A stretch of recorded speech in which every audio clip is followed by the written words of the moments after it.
Hello, hello. Just gonna get my stuff situated here, so just give me a second. How is everybody doing tonight? That was thrilling. Like Charles said, my name's Cosmo. My last name is Ververelli. Most people can't pronounce it on the phone, which sucks. They get to like the second V and then they're like, I'm done. And tonight I will be continuing and concluding our series on justice. Whoa! What up? Sorry. We're just starting, so it's all good. I am an intern here at NAU InterVarsity Christian Fellowship. This is my first year doing this interning thing, and it's been fun and great. I wanted to show you a picture of my family to kind of introduce myself. This is when we were kids. So that's my mom on the far left, and then there's my brother, and then there's me, and then that's my dad. My brother's name is Dimitri, my mom's name is Ginger, my dad is Peter. And this is us now. And as you can see, my brother and I both got married. Standing next to Dimitri is his beautiful bride, Alina, and standing next to me is Amy, and she's right there. What's up, girl? And my grandma's in that picture. Just chilling. She looks very pale. No offense, grandma. So I wanted to tell you guys a story about my mom and I. And so the next picture is my mom and I on the night of my graduation. And I went to Tucson High School as a student in high school, obviously. And my mom taught there as a math teacher. The reason why I wanted to show this picture is because this is one of my favorite moments with my mom ever. It was her life goal to get my brother and I through high school, since she was like a high school teacher. And it was, just awesome to be at the same school that she taught at. But the day that I graduated, what was so memorable about it is we were all in the field together, all the seniors, right? I mean, you guys probably remember how that was. And there's some teachers on the field too. My mom was one of those teachers, which was awesome. However, I wasn't sitting next to her because of the formation and all that stuff. I was sitting next to a bunch of seniors. But when I went to go up and get my diploma, I shook hands with a bunch of random people, took pictures, that same smile. And I got my diploma. But when I came back down from the stage to walk back to my seat, my mom had broken the formation completely against the rules and stuff. Classic Ververelli, am I right? She broke all formation to wait for me to come back to embrace her. And when I went to her, I hugged her. We hugged for a while, and all we could do was cry. I could in that moment tangibly feel how proud she was of me for making it this far and for what was to come. And I felt myself proud and equally proud to be her son. The son of a mother who led my brother and I through the death of her husband, my father, led me through the pain and anguish of growing up fatherless, led me through the teenage angst and rebelliousness, led me through the fears of growing up and becoming a man, all the while telling me I can aspire to anything I put my mind to. Telling me subtly she is proud of me. All her leading led to this moment. The reason I want to talk about God's heart for justice tonight is because not everybody has that experience with their parents. Some people's parents tell them the exact opposite. Some people even face an entire society telling them that they are worthless. I had no idea that this was a reality for some people, but this is an injustice, and God wants to reconcile it and let us all know that He is proud of us and values us as individuals, families, communities, and ethnicities. As God's people, we all have different experiences and stories. A big part of my personal story and my family's story is the passing of my father. And I know all of you have your own stories as well. Part of justice is honoring those stories and experiences we have that might be different. and not being blind to each other and who we are. Part of reconciliation is seeing these differences as a blessing rather than something that divides us. So we started last week talking how God values justice. This is seen by the way he interacts with the people of Israel, the way Jesus interacts with people during his ministry, and the way that God interacts with us even now. As Katie Budd stated last week, the fact that God values and finds dignity in all people is an act of justice, especially given the world we live in now, where many people treat each other very differently. God cares deeply for justice and his people of every nation and tongue. That being said, sorry, singing, you know what I'm saying. That being said, God cares about racial justice, reconciliation, and healing. This is a very difficult topic to address. Most churches, at least ones that I've been to, don't talk about this. However, I know that racial justice and reconciliation are a principal aspect of the gospel and God's character. This is something I was blind to, but I've been on a journey to understand myself more and the people around me more, which has led to a journey of racial justice and reconciliation. Knowing this, I want you to know some things I'll be saying tonight might be difficult to hear. Racial justice is a messy topic, so you might be feeling a lot tonight, and I encourage you to press into that. Even the fact that I, a white man, wrote and am giving this talk is a difficult reality. But that is what I'll be talking about tonight, specifically racial justice and reconciliation, and my journey of God opening my eyes to something that he cares about deeply, and I do too. But I don't want to get ahead of myself. First, I want to read some scripture, and I want to take a look at it in a way that maybe we've never seen before, so that God could show us all something new tonight. So this is from John 2, the beginning of John 2. I'm also going to get rid of my gum. Sorry, sir, I'm putting it on the stand.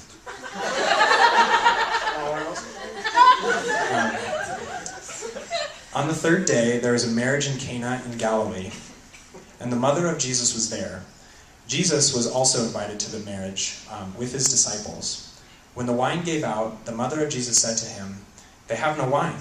And Jesus said to her, "O woman, what have you to do with me? My hour has not yet come." His mother said to the servants, "Do whatever he tells you." Now 6 stone jars were standing there for the Jewish rites of purification, each holding 20 or 30 gallons. Jesus said to them, "Fill the jars with water." And then they filled them up to the brim. He said to them, "Now draw some out and take it to the steward of the feast." So they took it. When the steward of the feast tasted the water, now become wine, he did not know where it came from, though the servants who had drawn the water knew.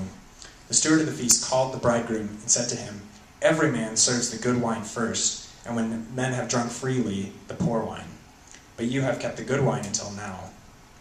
This, the first of his signs, Jesus did at Cana in Galilee, and manifested his glory, and his disciples believed in him. So what's happening in this passage? You might be wondering how this passage relates to justice. Before we talk about that, let's get into some of the cultural background of what's going on here. A wedding in Cana would have been an incredible event to attend.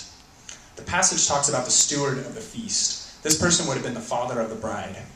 Back in those days, when a father would have had a daughter, he would prepare for the wedding almost immediately after she was born. Every birthday of the daughter, the father would set aside a barrel of wine. Not very good wine, but kind of table wine that you just throw back during meals. He would set aside a barrel every year until the daughter's wedding. So by the time she was 16 or 18 or whatever age she was when she got married, the barrels of nasty wine would be delicious. Like the best wine you could ever imagine. And of course, they would drink the best wine first, the barrel sitting for the longest. Then as the night went on, they would drink the rest of the 16 or so, but, they're feeling free, feeling a little bit better, maybe not fully there. So the nasty wine was like, whatever, it didn't matter to them. But just imagine that, 16 or 18 barrels of wine. That's quite the party. My family loves to drink. In fact, my wedding had a lot of wine, because that's how my family likes to celebrate. But to give you just some perspective on how much wine 16 barrels is, let's take a look at how many barrels we had at our wedding. Zero. Not a single barrel. However, we had several bottles. But these parties were wild. In this time, though, if the father or the steward of the wedding ran out of barrels, it would have been an awful event for everybody attending, because this was a culture of hospitality. If the father wasn't able to serve as many guests with the wine, it would reflect poorly on him and his entire family. He would be extremely embarrassed and forever infamous as the guy who ran out of wine, or ran out of wine. And the daughter also would have been ashamed from the shortage of wine. I don't know how to relate that to college days. I don't know. Your mom breaking formation to hug you at graduation, I guess. I'm so proud of you, son. I'm just kidding. That was a beautiful moment.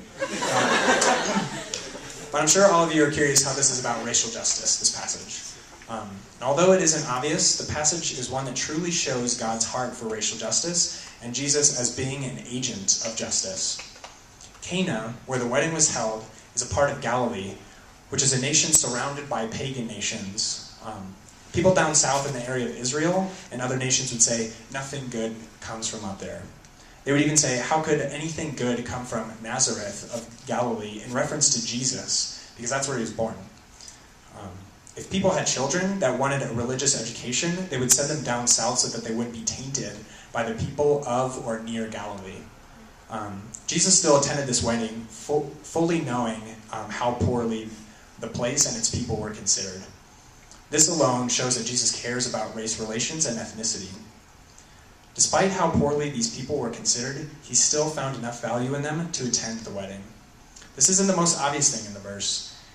In fact, the first time I read this, I thought to myself, cool, Jesus likes to party like my family.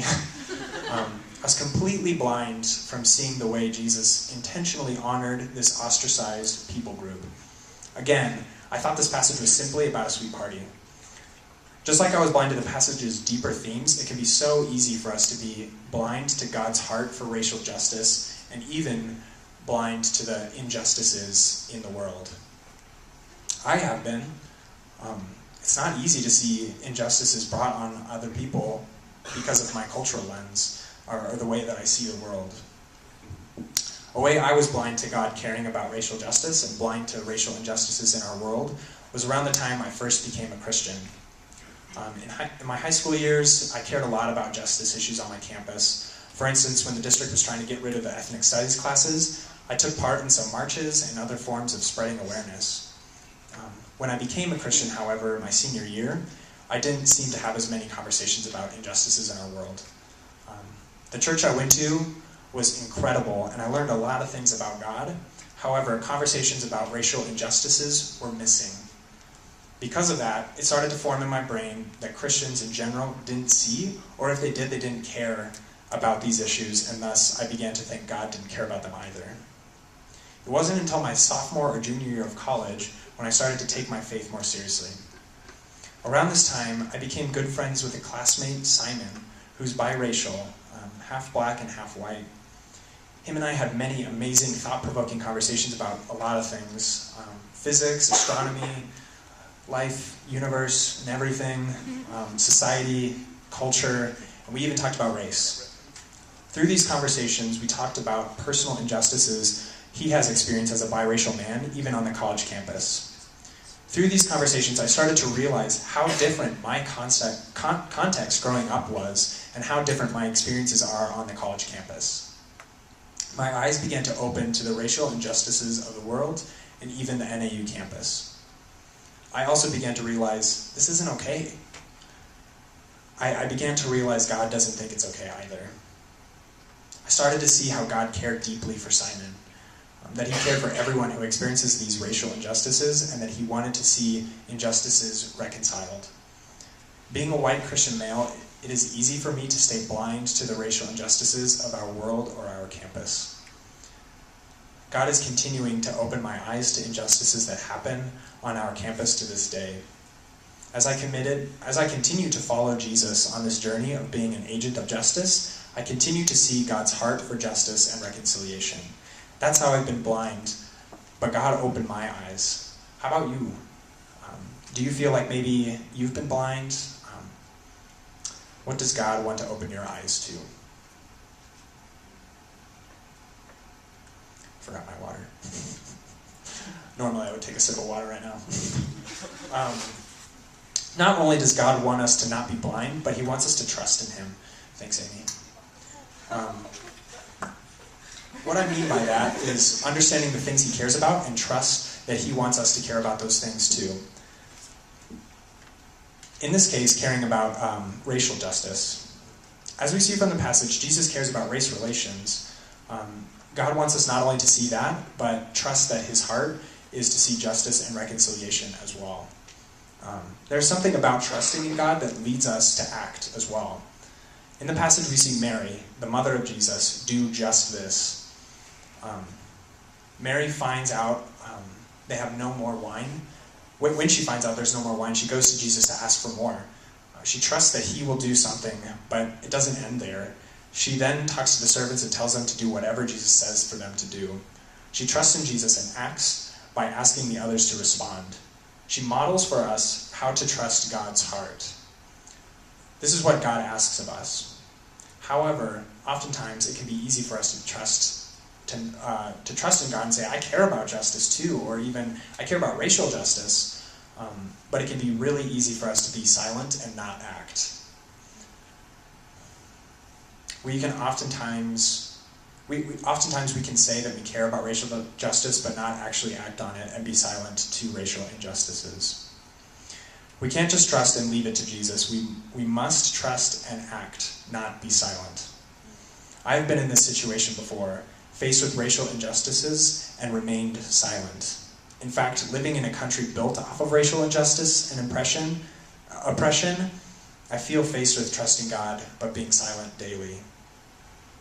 Many of you know some of the tragic shootings that happened in Sanford, Florida, Ferguson, Staten Island, New York, Madison, Wisconsin, and how these deaths, among many others, have led to the Black Lives Matter movement. As the movement was starting, I could see the pain, sorrow, and cries of the Black community in our country. It would be wrong for me to say I felt their pain, because my experience in this country is very different. But I did feel pain, and I felt a lot of it. The pain was paralyzing to me. I trusted God was seeing the injustice. I trusted he was grieving these deaths and the treatment of this community. I trusted he saw the division these tragedies revealed in our country. I trusted that God cared and was also crying, Black Lives Matter. But I didn't trust him enough to act. I thought, where are you, God? And how could I do anything about this?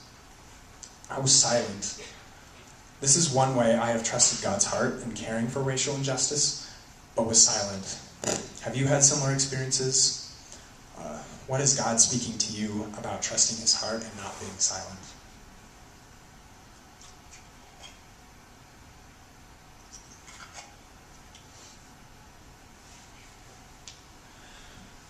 The final thing I'd like to draw attention to is Jesus' miracle.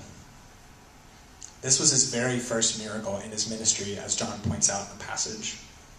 Earlier I talked about the amount of preparation the father takes for his daughter's wedding. Basically, his daughter's entire life setting aside these barrels of wine for celebration. We also talked about the shame he would experience if he ran out during the wedding. So of course, Mary would come to Jesus to help out the steward of the wedding. She's like, Jesus, come on. And Jesus saw an opportunity.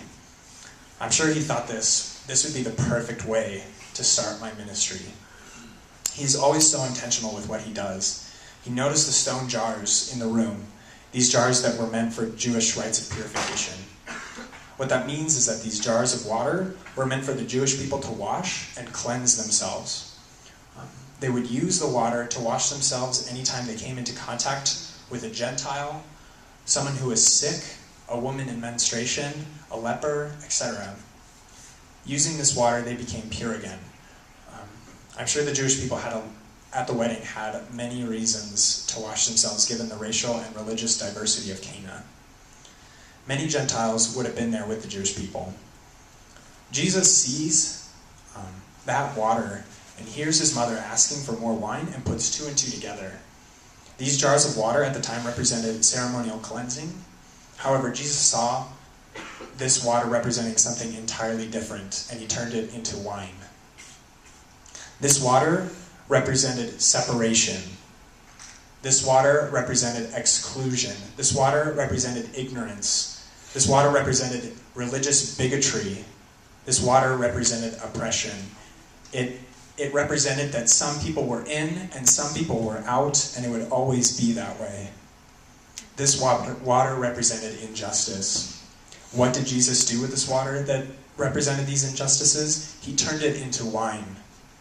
He turned the water into something that at the time was the most fundamental representation of fellowship. Wine that represented community, that represented inclusivity. Wine that represented friendship, that represented intimacy, that represented love. He saw the division that the jars of water created, and he changed it into something so inclusive. He saw the injustice that was created through these jars of water, and he reconciled it. He saw injustice and brought justice. He acted as an agent of justice. And this, brothers and sisters, was his very first miracle. This was how he chose to start his ministry. From here, he continued to fight for racial justice and reconciliation. He turned tables. He sent a Samaritan woman into ministry. He healed the leper from just touching him. He opened the eyes of the blind. He brought God to all the nations, not just Israel. And it all started with redeeming water into wine. Jesus sent his disciples to do the same. He is telling me to do the same. He opened my blind eyes. He made my heart trusting to God's, and he is sending me to redeem water to wine. He has sent me on this journey of justice. I believe he is sending all of us to turn water to wine, to redeem water to wine. To say yes to this journey of justice and reconciliation. Yes, it will be difficult, messy, and painful, but it will be so worth it. I mean, this is what he based his entire ministry off of. So tonight, I want to ask you, how are you blind? How are you silent? How are you going to respond? Jesus is asking us to open our eyes to injustices and understand he does care. He is asking us to trust him and not be silent.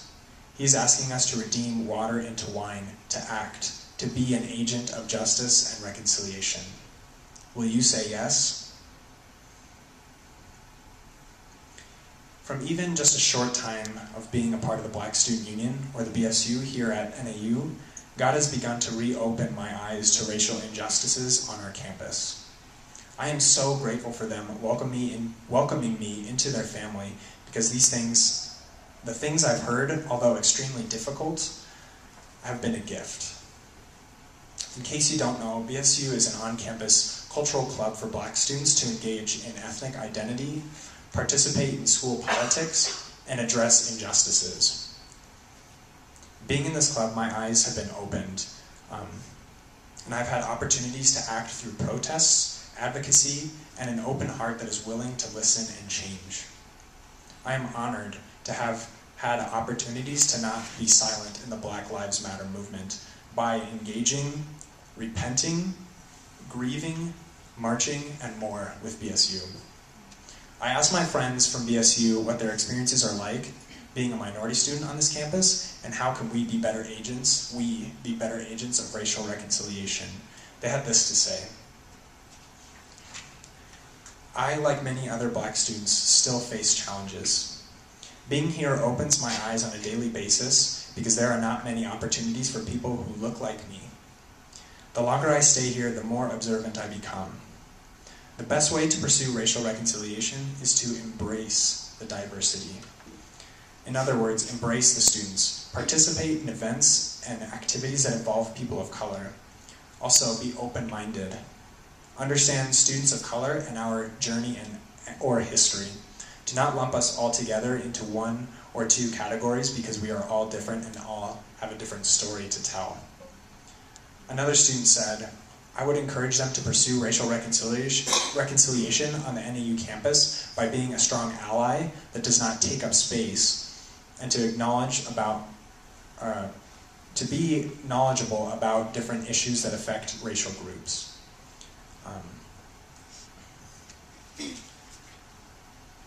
Will we be these kind of people that Jesus is calling us to? Will we open our eyes where they might be blind? Look around you. Who isn't in this room? Who has our ministry been blind to? Look at your friends. Who isn't in that group? Will we trust in God and not be silent but act? Will we listen to people who look different than us? Will we endure the pain of these injustices that our brothers and sisters feel? Will we advocate? Will we march? Will we continue to be on this journey of being an agent of justice, even when it gets hard? Underneath your seats, or next to your seats in your row, there are index cards and some pens. So those of you on the outside, go ahead and get the index cards and pass them to the people in your row, please. Right now, I would like us to identify where you think you might be in regards to racial justice. Do you feel blind to racial injustices or God's heart for racial justice?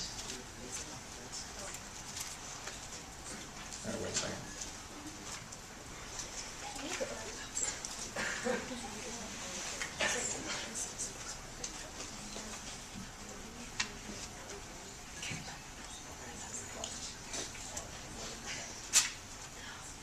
Question?